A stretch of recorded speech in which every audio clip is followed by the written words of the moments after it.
Hi guys, so today I'm doing my first QT vid and I'm so excited about it, and it's called Turkish Delight because I'm talking about taking delight and Turkish Delight tastes good, so Turkish Delight it is. I want a new PlayStation game. I want the new GHD. I want the new iPad.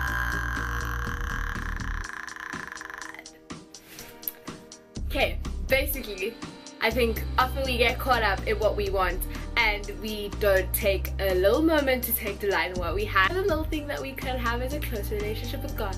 So that's what we're going to be talking about today. Okay, so now what I'm going to be talking about, first and foremost, our main focus will be, I was going to say Proverbs, it's Psalm 37 verse 4, where it says, "Take delight in the Lord and He will give you the desires of your heart." Isn't that so beautiful that God will actually give you what you want if you take delight in Him? But I feel like we often overlook that part. We just think God's gonna give you everything, but we don't listen and read the take delight part. So that's what I'm gonna focus on.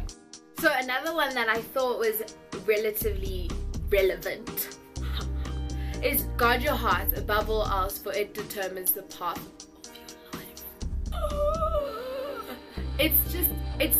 I think people often think of that and they think of relationships and that, girl, I'm a guard my heart. You know why? It says it in the scripture. So he ain't gonna get any, he not gonna get my number, nothing, cause I'm guarding my heart. No, it's not relationship only. It's guarding our heart from sin, guys. That's what it's about too.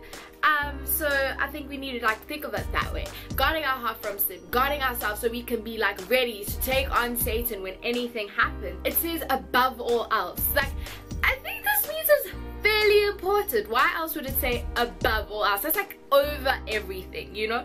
That we protects our hearts, because at the end of the day, sin does come from our hearts, right? So it's saying it's important, just hashtag pow, NB, okay?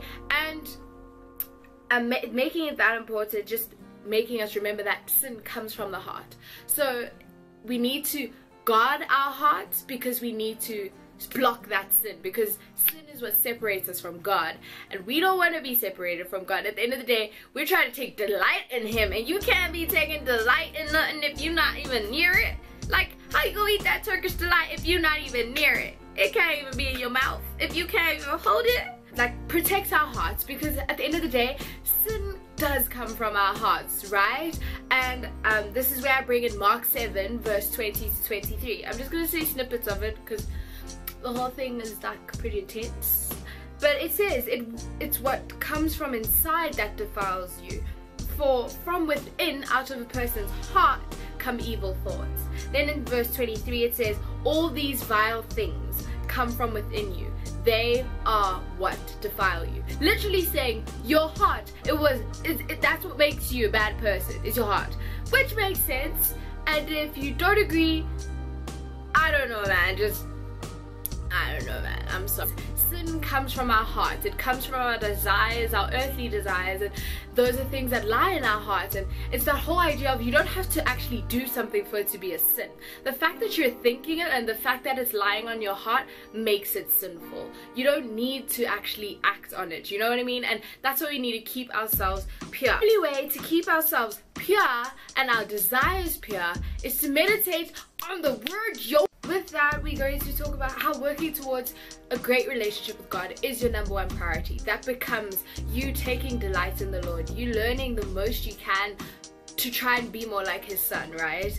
And yeah, this becomes then your mantra, your way of life, really. And not only that, but then because you want nothing more than to grow closer to God, that's what He wants as well. And then your heart's desires are things that He wants to give to you, because you're getting so close to Him, you almost get that linkage of what you want and what God wants almost becoming the same thing. And that's why you'll get it, because remember that you could reflect to the whole Jeremiah 29 verse 11, how He does have a plan for our future and a plan of prosperity, and that would be in it. And if you're linking up with Him and you're teaming up with Him, then that's when you're gonna get it, right? But then at the same time, your heart's desires needs to be heavenly desires, right? Not these worldly desires like the latest trends or a boyfriend or a car or any. I think when you want something and you want that Turkish delight, then number one, think about